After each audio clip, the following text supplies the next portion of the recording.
Federal Drive is presented by GEHA, Government Employees Health Association, proudly providing health and dental benefits to federal employees and their families. Visit GEHA.com. And now, the Federal Drive with Terry Gerton, sponsored by GEHA. Welcome to the Federal Drive on Federal News Network. It's Monday, December 1st. I'm your host, Terry Gerton, and I'm glad you're here. Coming up on this hour of the Federal Drive, POGO has new recommendations to improve the 2026 NDAA before it's finalized. Plus, a new book reveals how a covert U.S. campaign targeted the Sinaloa Cartel and drove a 40% reduction in fentanyl deaths. Those stories and much more ahead during this hour of the Federal Drive. We begin with this. The Defense Department wants to shake up how it works with value-added resellers. In a draft memo obtained by Federal News Network, the Pentagon would place a 5% cap on most fees charged by resellers. DoD will start with a specific special item number, or SIN, for IT products. For more on what DoD is planning, Federal News Network's executive editor, Jason Miller, joins me now with exclusive details. Jason, thanks for being here. Thank you, Terry. This initiative to restrict the profits of resellers has been talked about for a while. What is new in the DoD draft memo? Well, Terry, Federal News Network broke the news back in early October about GSA, General Services Administration's leading this effort to really remake the value-added reseller market, or VARs. Now, we do expect two memos, one from GSA, one from DoD, that are in the offing, or at least rumored to be in the offing. The idea behind this initiative is, the theory that the administration believes the government is paying too much to contractors, and resellers especially are making too big of a profit. While we haven't seen the GSA memo, and there may not be one, we're still trying to figure that out, I did get a hold of the DoD's draft memo. Now, this undated draft memo is from the Undersecretary of Defense for Acquisition and Sustainment, and it offers some more specifics on what this market cap would look like. So I'll go through some of the highlights. First, we know now that they're going to focus on the special item number, or SIN, 3341 if you're keeping score at home. Now, this is all about the purchasing of new electronic equipment. And there's a long list of what this includes, and we have a link to it on federalnewsnetwork.com. But let me just go for some of the big ones, some of the big categories that this would apply to. Desktop computers, laptops, servers, storage equipment, routers and switches, and other communications equipment, and even audio-video equipment, and even two-way radios. Now, DoD says in 2024, they spent about $2 billion just through the GSA schedule on these types of technology products. So they feel like there's a lot of money to be made, or at least reduced, in terms of how much they spend. So a second thing this cap would do would apply to purchases only off the GSA schedule. So it's not a broad-based every single purchase we make, but just those focused on the GSA schedule. Now, within that, what's interesting about the memo is DoD returns to the idea of the GSA schedule prices are no longer automatically considered fair and reasonable. Now, just as a quick background, Terry, generally speaking, when GSA negotiates a price with a vendor for the schedule, it's considered fair and reasonable, and it's usually considered a ceiling, meaning you can come down off that price depending on quantity and terms and conditions. But what DoD is basically doing is they're going back to the future. They're going back to 2014, when both DoD and NASA issued FAR deviations that said at the time schedule prices should not automatically be considered fair and reasonable. So again, we're going back to the future. The third thing I'll highlight is this would require vendors to disclose in their price proposals what the manufacturer or dealer price is and the percentage markup from the original equipment or OEM manufacturer price. Now, DoD said it will require a description of the value added that from that value added reseller that comprises the markup amount, and anything more than 5% will require additional vendor justification and a higher level DoD management attention. Now, the memo does not describe what either of those would look like. And Terry, let me reiterate, this is a draft memo. I don't want people to be like this is said and done. Obviously, things could change when and if this is eventually finalized and issued. Well, speaking of when and if, has DoD said anything about the when and the if part of it? They have not. Now, I've sent several emails to DoD seeking comment. It's been over the last week and a half, and I've not heard back much, if anything. Now, I would suspect because it is a draft memo, they're not too excited to speak publicly about this topic. And remember those days when it's pre-decisional, it's not real until it's real. So I think this is maybe one of those cases. I imagine the reaction from the vendor market hasn't been particularly positive, even though this is a draft and not official policy yet. You are absolutely correct. There's not a lot of excitement. There's not a lot of support. And for a lot of people I've talked to, there's not even a lot of understanding of why DoD would be implementing a cap on profit prices and overall revenue. I spoke with 3 different executives who work for resellers and a former federal acquisition official, and all of them questioned DoD and really GSA's rationale for this type of approach. All of the sources did request anonymity for fear of retaliation and, of course, to talk about the pre-decisional memo. A couple highlights of what they told me. One executive at a reseller says, listen, the first thing DOJ went after was cost-plus contracts. So now DoD wants to take what this person called clean and simple, transparent, firm fixed price contracts for commercial products and turn them into cost-plus type contracts. They said this makes no sense. The executive says there seems to be a big misunderstanding. It's competition, not price controls, that will drive down the price, if that is your ultimate goal, to pay less for what you're buying. Another executive at a reseller says determining what constitutes an excessive markup is also very subjective. And for an administration that wants to keep things moving in a timely pace, give contracting officers discretion about what is an excessive markup, that's assuming a lot. Can these CEOs have the appropriate knowledge and training to even do that? This executive says from their experience that unfortunately and frequently contracting officers don't have that type of training or knowledge. And this lack of understanding, this executive says, could end up causing confusion and much more delays. Now, a third executive at a reseller questioned how DoD or any agency would oversee such an initiative like this. They asked whether resellers would then need a cost-approved accounting system, and if that would also add significant costs and burdens back to the government. Remember, if the government is asking the vendor to do something, that cost gets passed back to the government. And then finally, Terry, I'll just give you a quick highlight from a former federal acquisition executive who spent more than 25 years in the government. They say resellers provide a lot of value to agencies, partly because original equipment manufacturers, OEMs, traditionally don't want to sell directly to the government, nor do they have they're not set up to do that. And then also resellers, they solve a lot of problems for the agency that otherwise would not be solved, or they'd have to hire another vendor to do. So nearly everyone I talked to said if DoD and GSA wants better prices, they do 2 things. Number one, they should ensure competition at the task order level. Are they getting 2 to 3 to 4 more bids per thing they're buying? The second thing they should do is train contracting officers and other acquisition workers to be better negotiators. This is what this comes down to. This is not, hey, are you ripping me off? It's you and I or anyone else who goes to a market, a Best Buy, Walmart, whatever, and see, okay, what am I buying and what's the value I'm getting for that final price? Again, if you don't want to buy it, then if it's too high, don't buy it. It's very simple. Be better negotiators. And everyone seems to say applying caps or fees on profit really goes against things like capitalism, right? It goes against common sense. And it will be detrimental to the government and its industrial base. Jason, it seems like this might be a technique to get unofficial feedback before you publish your memo. But that aside, is capping of profits on a commercial company like DoD is proposing even legal? Is it okay? That's another big question that came up several times. I mean, the executives I talked to definitely say there's a lot of legal questions about whether this actually can be done. They believe, obviously, this flies in the face of what the administration has been pursuing with the FAR overhaul and other attempts to reduce regulatory and administrative burdens on companies. But even if you just look at the legality issue, one of the reseller executives highlighted at least 5 FAR provisions or laws that this idea seems to violate. Now, I won't go through all 5, but a couple ones real quick.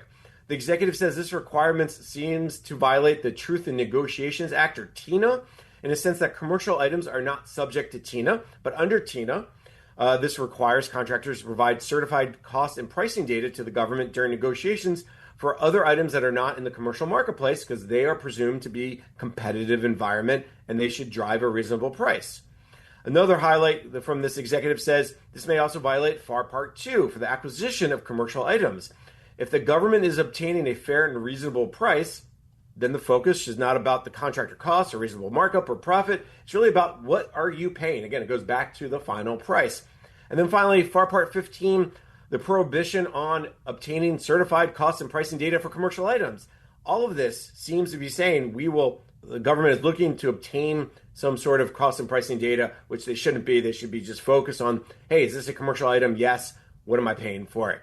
And then finally, Terry talked with Cy Alba, a procurement attorney with the law firm Pilero and Maza.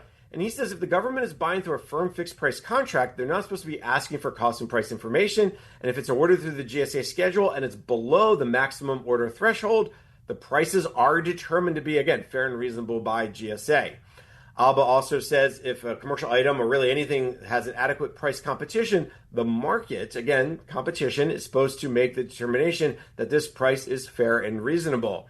If the markup's too high, the government doesn't have to buy the product or service. Again, going back to the same decisions you and I and everyone makes every single day. Now, let me be clear, this is still a draft memo. There are a lot of questions about it. It's not even sure if this memo will come to bear in the end, because I think there's a lot of people pushing inside the government to say, hey, do we really want to do this? Does this really make sense? But as they seem to be far enough to at least write a draft memo that we have a copy of. So a lot of questions, a lot of concerns if this does come to bear, whether it will or not, it's still yet to be determined. That's Federal News Network's executive editor, Jason Miller. Jason, thanks for tuning everyone's antenna to this issue. My pleasure, Terry. You can find his exclusive story at federalnewsnetwork.com. Up next, a new book reveals how a covert U.S. campaign targeted the Sinaloa Cartel and drove a 40% reduction in fentanyl deaths. This is The Federal Drive with Terry Gerton on Federal News Network.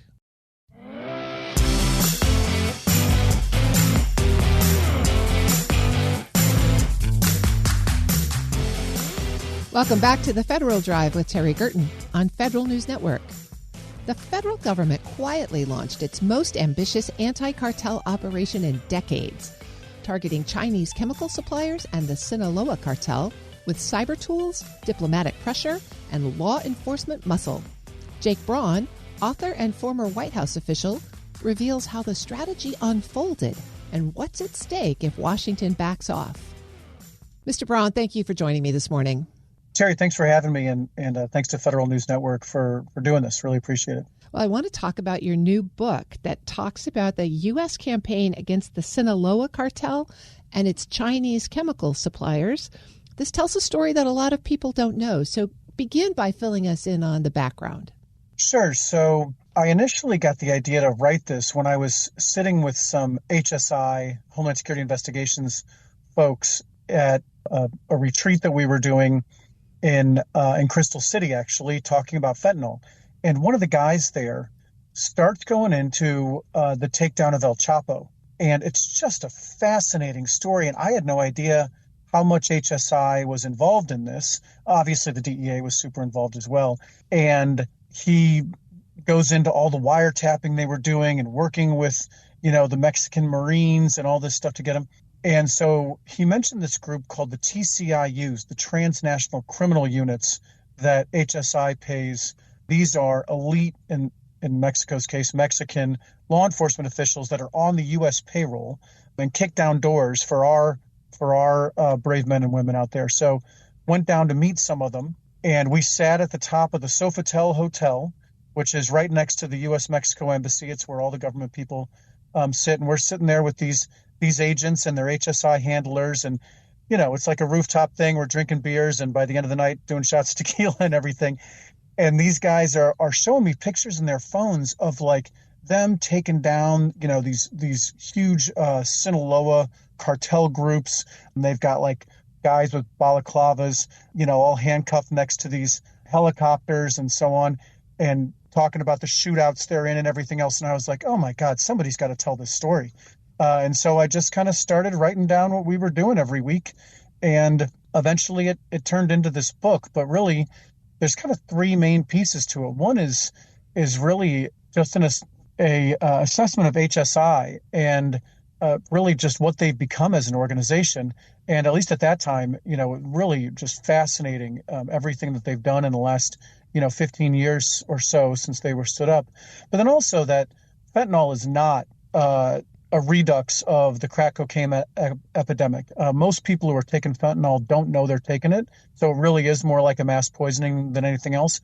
And then finally, as I came to find out when I was with HSI and their TCIUs and so on, just the complete transformation from a corporate perspective that the Sinaloa Cartel has gone through over the last decade or so, and how that is so responsible for what we're facing with fentanyl today. So it was really a fascinating journey for me, and hopefully I've been able to pull back the curtain and for folks and add some interesting color to make it a cool kind of thriller type story while also going into some really kind of heavy topics. Well, let's take those three that you mentioned and sort of sort them in order, because this operation that you describe is really an unusual collaboration across agencies and across countries. What surprised you most about how that team was formed and how it operated?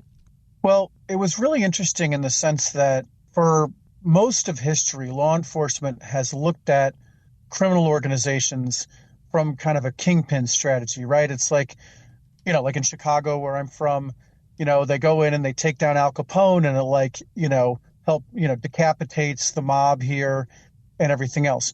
Well, Sinaloa has been around for over a century. They can outfight the government in parts of Mexico, and they're as big as a Fortune 50 company. We've taken out almost every head of the cartel they've ever had, and they're stronger today than they've ever been. And so we started putting together a counter-network approach, looking at it from a counterterrorism perspective, the way we took out ISIS or Al-Qaeda as a network, as opposed to trying to just take out bin Laden or one of the terrorist leaders, but trying to go after the network. And that really required a whole of government approach. So it wasn't just HSI or DEA. I mean, they were in many ways the tip of the spear, but we had massive involvement from the intelligence community, the military from an intel perspective, obviously DEA, other parts of DOJ, and nearly every part of DHS, whether it be CBP, Coast Guard, intel and analysis, et cetera, et cetera. And so the meetings we had on this, it was really a cast of everybody and anybody who had worked in the war on terror, because it was really kind of the same approach that we took to stand up this operation against Sinaloa. And by the way, in the first year after we launched the effort, which we launched in 23, fentanyl fatalities went down by 37% in 2024. So we think it's working, and the current administration, I think, has picked up in many places where we left off, and hopefully we'll see the deaths further decline in coming years. I'm speaking with Jake Braun. He's the Executive Director of the Cyber Policy Initiative at the University of Chicago Harris School of Public Policy. Well, let's come back to that for a minute, and that's your second point. You mentioned fentanyl is really not so much a drug as it is a mass poisoning, but also the impact of this operation, reducing fentanyl deaths by about 40%. What are the key takeaways from those points? How should they impact what we're thinking about in terms of national policy? Sure. So first off, in terms of the, somewhat people might view saying it's a mass poisoning as somewhat hyperbolic, but I really don't believe it is. And this is something else that I really did not know until I started working on this. Almost everybody, even drug users, avoids fentanyl like the plague. But the way they wind up dying from fentanyl almost always is that it is cut into something else that they're taking. Now, sometimes it's cut into other drugs, which of course folks shouldn't be doing, but they also don't deserve to die for it. Oftentimes, though, it's cut into fake prescription pills that, folks are given from a friend, or there's these horrible stories about a kid who's studying for finals in college, and they want to take an Adderall or a Xanax or something like that and they take one from a friend thinking it's real. Oftentimes the friend thought it was real too. And it turns out it has fentanyl in it, and they die from one dose. That's where this again is not the crack cocaine epidemic. People are dying who don't even know that they're taking these drugs. And from a public policy perspective, I think that requires a very different approach for how we inform potential users or potential victims, to not take the drug. It can't just be like, hey, don't take fentanyl. Nobody's trying to take fentanyl. You can't really take anything that you don't know exactly where it came from. Even prescription pills, not prescription pills you get from a pharmacy, but from, a friend or a colleague or whatever. So that's one major difference in how public policy needs to really think through how to address this. When it comes to the kind of counter network approach that we took and looking at Sinaloa, what again was so fascinating to me that I did not know going into this was that Sinaloa has completely changed its business model in the last decade. So it was essentially a Fortune 50 company that had two main commodities that sold: marijuana and cocaine. Well, marijuana, we've mostly legalized in the country. And even in states where it's not legal, they're getting it from another state that is, generally not the Sinaloa Cartel. And cocaine, which used to be incredibly popular back in the 80s, about 7% of the population reported doing it in any given month. It's now down to 0.3% of the population is doing cocaine. So it's like if you went to McDonald's and said, oh, guess what? Nobody is going to buy your hamburgers and French fries anymore. I mean, what would they do? So what Sinaloa did is they've taken over the migration trade. I mean, you cannot cross the border in the United States or into the United States from Mexico unless you pay Sinaloa or their main rival, CJ&G. That is a big shift. That is not the way migration worked years ago. And then separately, since cocaine and marijuana aren't making money for them anymore, they figured out how to both cut fentanyl into the drugs they have to increase their margins, but also they got into this illicit prescription drug market. And of course, they did that right at the heels of us weaning the population off of OxyContin and other drugs that had plagued society for well over a decade. And they filled that void, which was something that a space they were not in before. And that's made this so much more tragic, is their entrance into the illicit prescription drug market. What is the implication of Sinaloa's realignment on U.S. operations in the Caribbean right now, on our counter-drug operations? Well, I think that they've largely moved, they and the other cartels have largely moved a lot of their operations out of the Caribbean because it's easier for them to smuggle things across the border via tunnels, drones, and so on and so forth. There's still some, don't get me wrong, but most of what they're doing is not in the Caribbean.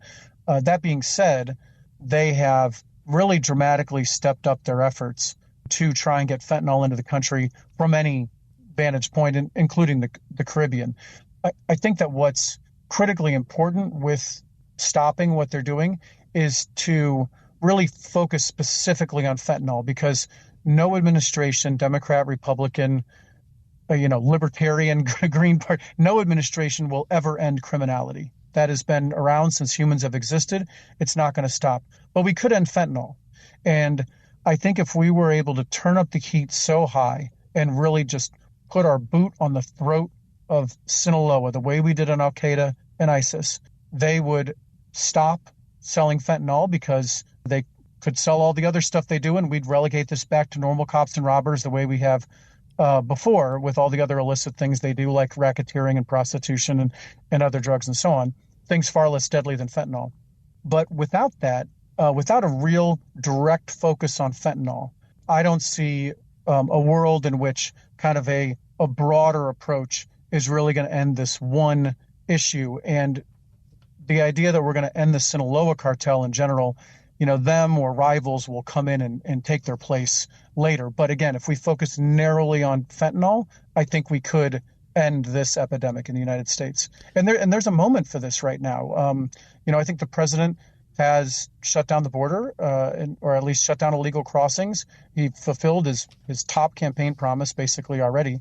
And so we're in a moment now where they really could turn their attention to specifically stopping this horrible epidemic that's killing so many people. That sounds like a policy recommendation. I guess it is. I've been speaking with Jake Brown. He's the Executive Director of the Cyber Policy Initiative at the University of Chicago Harris School of Public Policy. Thanks so much for sharing this story with us today. Thank you. We'll post this interview at federalnewsnetwork.com/Federal Drive. Subscribe to the Federal Drive wherever you get your podcasts. Still to come, Congress faces a packed December agenda and big decisions on healthcare subsidies. But first, POGO has new recommendations to improve the 2026 NDAA before it's finalized. You're listening to the Federal Drive with Terry Gerton on Federal News Network.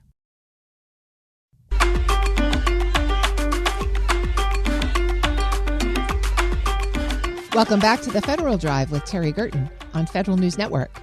The Project on Government Oversight wants Congress to repeal outdated war authorizations, avoid expanding military roles at the border, and strengthen oversight of defense contracts. Their NDAA recommendations also call out the gap between GAO's reform backlog and lawmakers' push to undo key acquisition statutes. Greg Williams, National Security Analyst at POGO, is here to walk through their priorities and the risks. Greg, it's nice to have you back. It's great to be back. Thanks for having me. You've recently laid out a mix of reforms and warnings and priorities for the 2026 National Defense Authorization Act, which is still moving through Congress. What's the overall message, before we dig into the specifics, that POGO wants to send about this year's recommendations? Sure. I think we all welcome all of the extraordinary work that Congress has done this year to produce two different versions of NDAA bills that work very hard to overhaul military acquisition. Now, that said, they place an enormous emphasis on deregulating military acquisition, with the Senate's version repealing no fewer than 86 distinct statutes that govern military acquisition. Now, Congress has its own research arm to help inform it for these decisions, and that's the Government Accountability Office. Now, the Government Accountability Office maintains a database of suggestions. And last I checked, there were 750 recommendations they had for how the Defense Department is run. And exactly none of them recommend repealing any statutes having to do with military acquisition. Now, I think the unavoidable question is, if Congress doesn't seem to be listening to the GAO, its own investigative body, well, who is it listening to?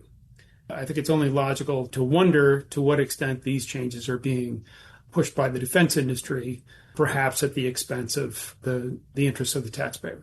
Are you seeing any specifics in the NDAA that relate back to those 750 GAO suggestions? Frustratingly few. Two that I'll call out that I think are really important are passages in both the House and Senate versions that secure greater right to repair the military's own equipment. Just imagine you're far from home. You have a piece of equipment that you rely on, perhaps for your safety or in order to be able to complete your mission, and it breaks. Right now, there are rules, laws, contracts that often get in the way of military personnel fixing those things. This year's NDAA, whether the Senate or the House versions prevail in this context, will dramatically increase the military's right to repair its own equipment. And I think it's really important that those passages survive conference. The other one that I think is particularly important in terms of acquisition law are some reforms to what's called the Nunn-McCurdy Act, which stipulates that Congress needs to be informed if weapons development or procurement programs breach certain cost thresholds, and requires that the Secretary of Defense or Secretary of War recertify those programs and provide updated timetables and budgets for their completion. So the passages that amend that provide Congress more say in the recertification of those programs, and they make it easier to call out cost overages, especially in the case of large programs like naval shipbuilding, where if you look at the overall program, you may not have breached overall cost thresholds, but you've already built 2 or 3 ships, and you can tell that they're way over budget. What this passage allows you to do is to treat them as distinct sub-programs and apply those thresholds to them individually. Well, you're right. There's certainly a lot of coverage in the NDAA, both versions, around acquisition reform. One of the other pieces that POGO has really called out is the use of military force. First, you recommend that the authorizations for the use of military force from 1991 and 2002 tied to operations in Iraq be repealed. Why is it so important to take those off the books now? Well, those AUMFs have been used very pervasively to authorize all kinds of use of violence around the world that seem to have very little to do with the original intentions of those two AUMFs. And one of the ways Congress can clarify the use of its power to decide when and where we go to war is by not leaving things like that lying around to be potentially misinterpreted or reinterpreted by the executive branch. I'm speaking with Greg Williams. He's the director of the Center for Defense Information at the Project on Government Oversight. Greg, let's follow up on this a little bit, because there are conversations happening between the president and his team and Congress right now about operations in Venezuela. So how do those AUMFs relate to those kinds of current conversations? Well, I'm going to emphasize that there are operations against Venezuelan nationals and Venezuelan boats, and they're being treated by the administration as being very distinct from potential operations that might take place in Venezuela. And in fact, the administration is arguing that they don't need to comply with the War Powers Act in the context of the Venezuelan boats, because we're not deploying troops in harm's way. As you may know, these boat strikes are believed to be largely conducted by unmanned aerial vehicles, and so arguably American troops are never in any danger as we execute these strikes.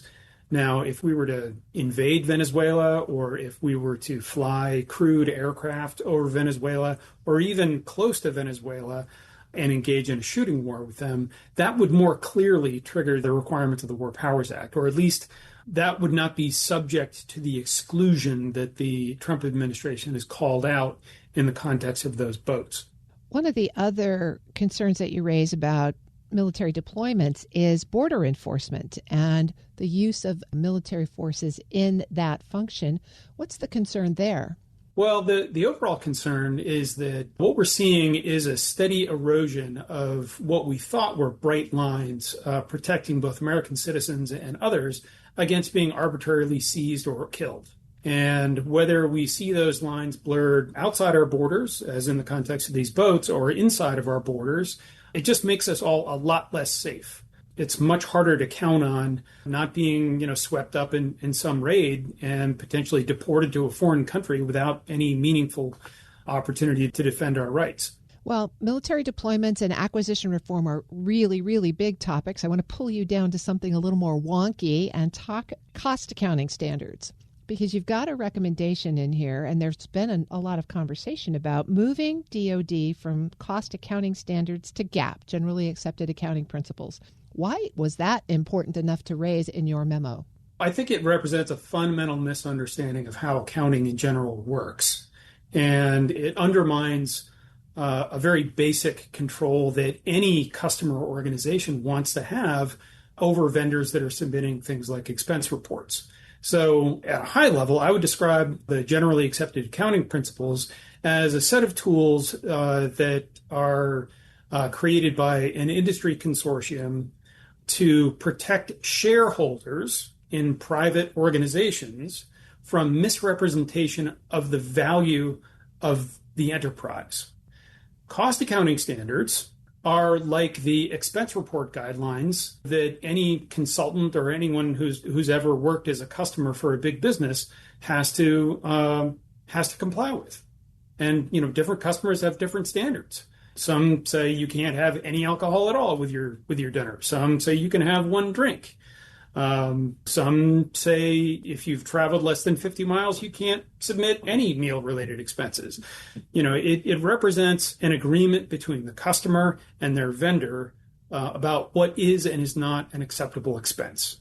And it's a very basic structure that any business person should recognize. How does that relate to DoD's ability to pass an audit?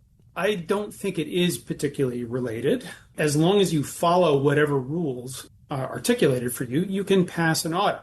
I think use of cost accounting standards is more about making sure that the government gets a fair deal from its vendors when those vendors submit cost reports for reimbursement. So POGO's list is pretty specific in terms of things that you would hope Congress would consider. If they were to take up your list, what kinds of impact would you expect to see in terms of military readiness and operations? Well, I think it's really interesting that over the last several weeks, we've paid a lot of attention to the USS Gerald Ford carrier strike group. There are two readiness issues that bear on it directly that have received some attention. I think should probably receive more attention. One is that it was called out as a specific example of how service people are affected by the inability to repair their own equipment. And the example that was used was, I think, more than half of the ovens used to prepare meals for sailors embarked on the Ford were out of commission and had to wait an extended period of time for the vendor to repair them. Now, that's one thing when, you can't have muffins with your breakfast. But if similar principles apply to systems that allow the aircraft carrier to launch and recover aircraft or move weapons to the flight deck and things like that, just imagine being 6,000 miles away from the contractor who might repair those things and having one of them break and having to wait or redeploy back to the continental United States to have those things fixed. It's just I think a fundamentally unreasonable expectation and puts our troops needlessly in danger. I've been speaking with Greg Williams, He's the director for the Center of Defense Information at the Project on Government Oversight. Greg, thanks for this walk through the NDAA. My pleasure. People who care about it care a great deal, but certainly not for everyone. Very important, though. We'll post this interview at federalnewsnetwork.com/Federal Drive. Subscribe to the Federal Drive wherever you get your podcasts. Coming up next, Congress faces a packed December agenda and big decisions on healthcare subsidies. This is the Federal Drive with Terry Gerton on Federal News Network.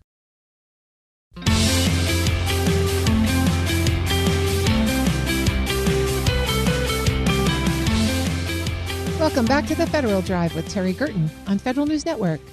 From the White House plan to extend healthcare subsidies to the search for a new comptroller general as Gene Dodaro retires, December brings high-stakes debates on Capitol Hill. Mitchell Miller of WTOP breaks down what's ahead and what shifting GOP dynamics might mean for policy and legislation.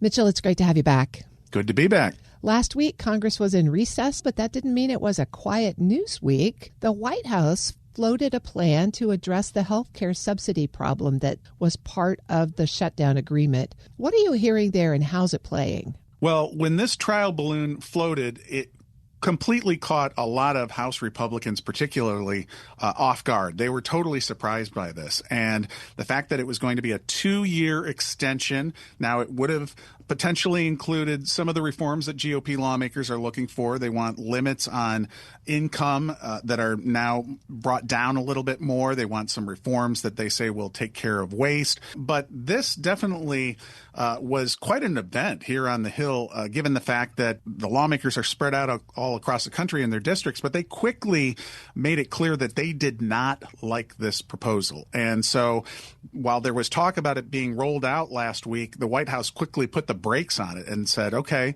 they are really they're acknowledging, Caroline Leavitt, the press secretary, is acknowledging there are some very intense discussions about what is going to happen with health care within the White House and within among Republicans. But right now, everybody's kind of scrambling. There are some bipartisan proposals that are coming out of the House. The Senate is trying to work with some things. What I think may happen in the coming weeks is you're going to have a vote in the Senate, maybe one or two, on these proposals. One of them is likely to just be a straight up extension of the ACA for a year to keep those insurance costs down. That will likely go down to defeat. And then Republicans, it's still unclear exactly what they're going to propose, but you can bet that there will be something brought to the floor by Senate Majority Leader John Thune. That, I think, will also be defeated because Democrats will filibuster it.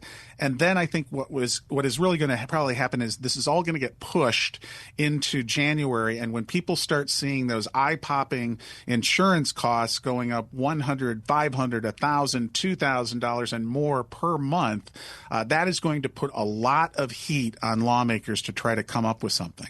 You make a good point that there aren't that many working days in December before they get to having to deal with this in January.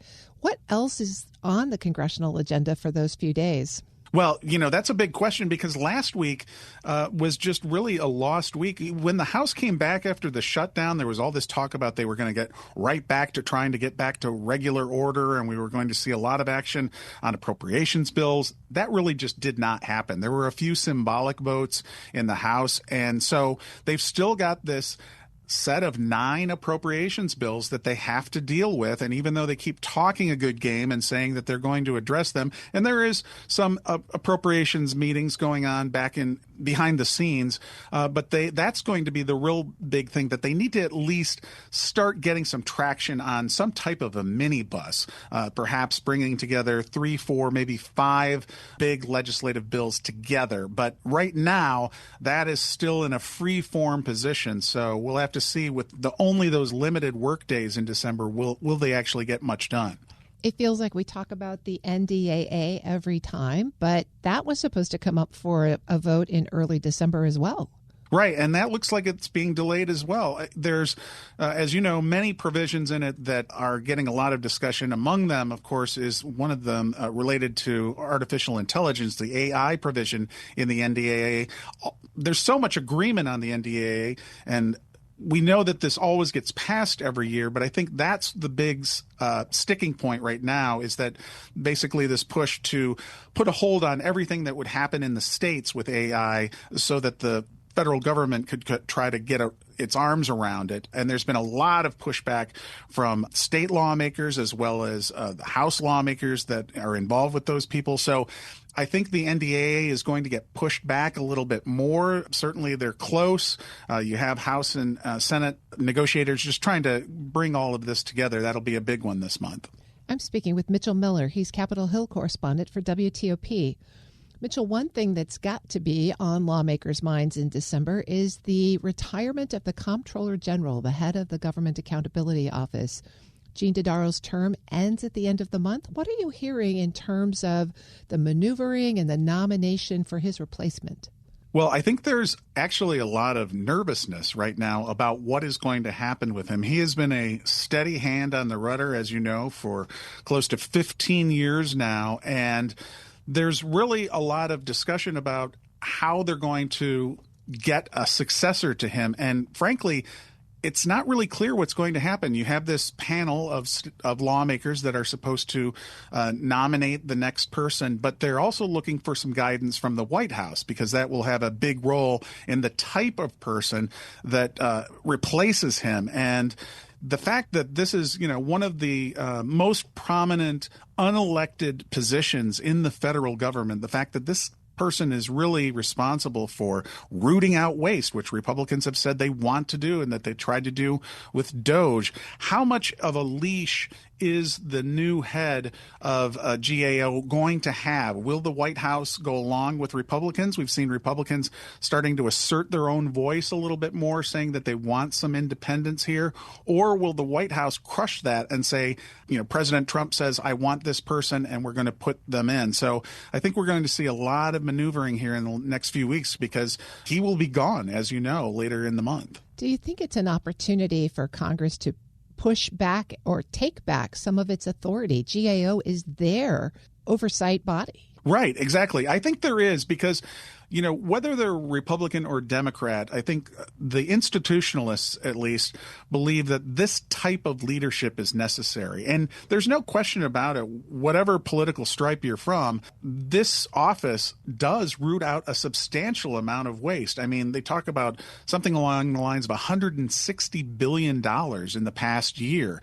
And so also these lawmakers, let's not forget, when they're leading various committees or subcommittees, they rely on the GAO for investigations to try to find out what do we need to fix. Everybody's talking about what needs to be done to make federal government better. Well, this is perfectly an example of where you find the areas where there are problems that the GAO identifies, and then Congress can act and react and create legislation. Mitchell, all of these things together, the health care proposal from the White House, the delay in the agenda, even this issue of replacing the head of GAO, point to kind of a miasma in the air, if you will, that maybe the White House and the president are losing their grip on Republican policy. What is the feeling on the Hill, and what implications might this have going forward? I think that this is a great point because there has really been no change among House and Senate Republicans from Trump 1.0 to 2.0 up to this point. However, you have definitely seen in just the past week the real first seismic changes happening within the GOP. And I think, you look at Marjorie Taylor Greene and you could say, oh, well, she's only one of more than 430 lawmakers. But the fact that she decided to resign, that also caused a lot of House Republicans to say, you know what, we're kind of fed up with being just treated like the little brother at the card table of the Thanksgiving dinner and patted on the head. And we want to actually legislate. We want to assert ourselves a little bit more. So I think you are going to see more of that, particularly on the House side. The House side, frankly, has been kind of quiet, in part because they literally were not here for 43 days during the shutdown. But I think that is going to affect the policies of the White House and what they propose. Like, as we just talked about, the health care proposal, like that would have been unthinkable a few months ago that Republicans would have rebelled that much. You do see it more so on the Senate side, a little bit more quietly, but I think that is going to have a pretty big impact on what we see moving forward legislatively in the coming year. Well, and that's going to lead right into the midterms in 2026. So much to watch. Absolutely. Mitchell, thanks as always for joining me. You bet. Mitchell Miller is Capitol Hill correspondent for WTOP. We'll post this interview at federalnewsnetwork.com/Federal Drive. Subscribe to the Federal Drive wherever you get your podcasts. Customer satisfaction with benefits and services provided by the federal government is higher than it's been in nearly 2 decades. That's despite a tumultuous year where agencies have seen a major downsizing of the federal workforce. Scores are higher on average, but the latest scorecard from the American Customer Satisfaction Index shows a few agencies are seeing lower scores. Federal News Network's Jory Heckman spoke with Associate Professor of Marketing at Michigan State University and Director of Research Emeritus at ASCI, Forrest Morgeson. Taking this year's findings out of context and just looking at them, one might expect surprise, right?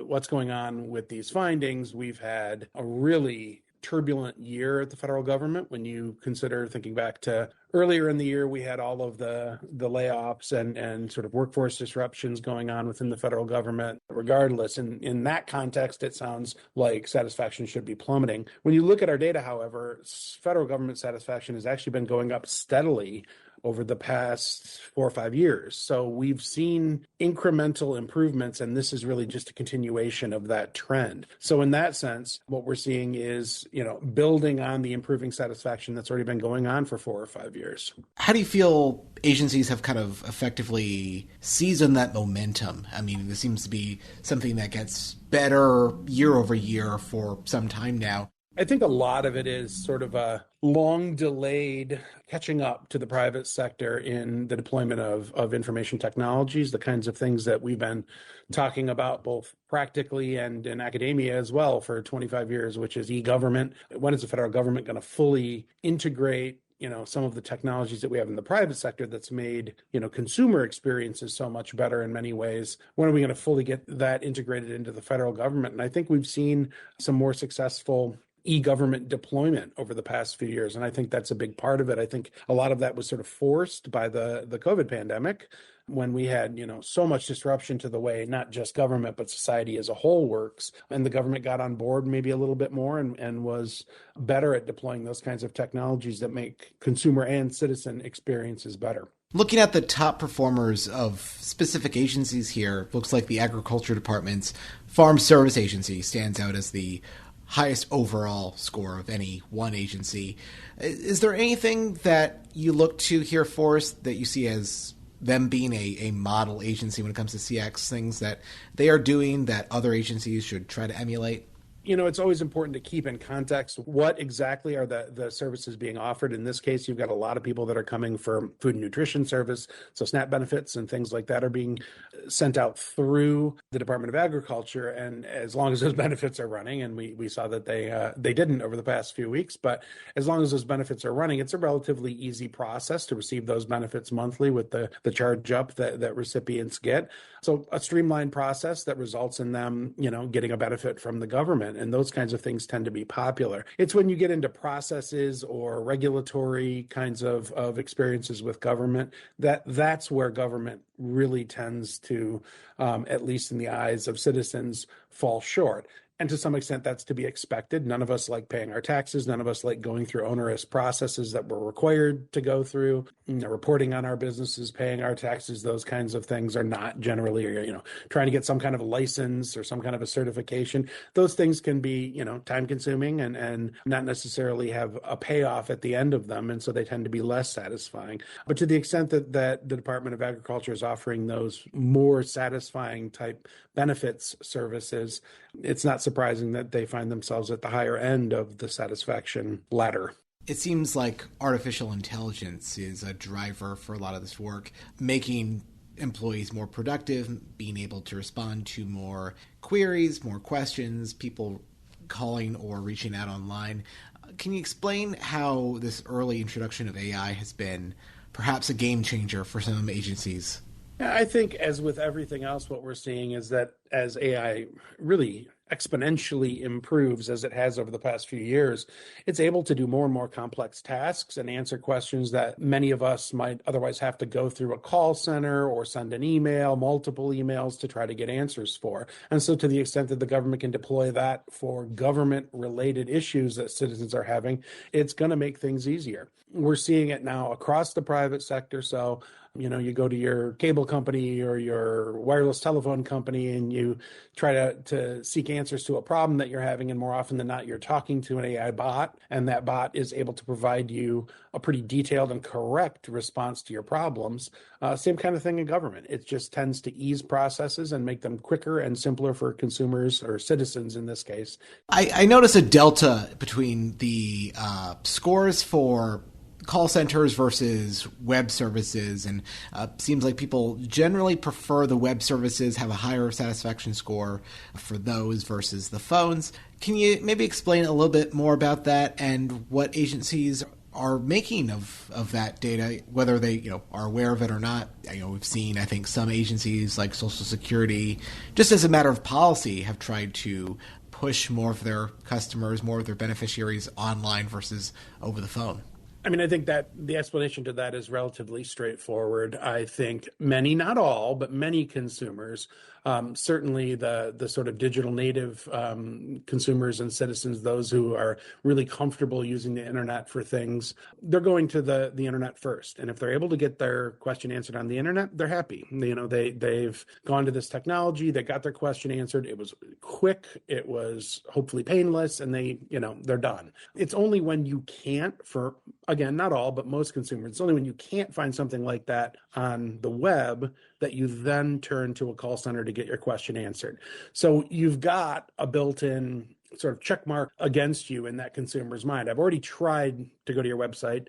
It didn't work out. Now I've got to go to the call center. So now I'm already a little bit frustrated. And as we all know, getting a hold of, and this doesn't just apply to government, it applies to companies as well, but trying to get a hold of a person to answer your question can be time consuming. It can be frustrating. And by the time you do that, you probably have a built-in level of dissatisfaction going into the experience. So to some extent, I don't find that terribly surprising as a finding.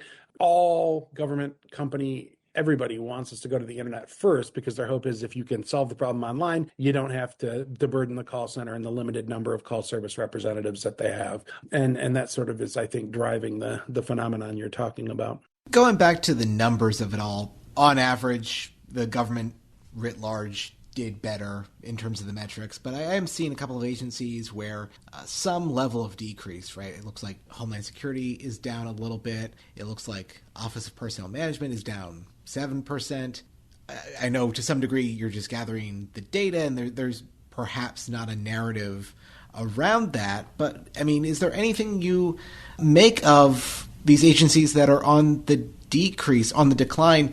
Any explanation that you see in the numbers as to why that may be the case? Any commonalities or through lines? Government's a little trickier, I think, than the private sector in terms of measuring satisfaction. When we're doing private sector measurement, we're asking customers about goods and services that they've chosen to go out and buy and, consume. When you're talking about something like the government, you automatically add in the political dimension. We are not measuring politics with this study in any way, shape, or form. But at the same time, politics are inevitable when you start asking about these agencies. Homeland Security, their numbers went down very slightly, so I wouldn't make too much of that.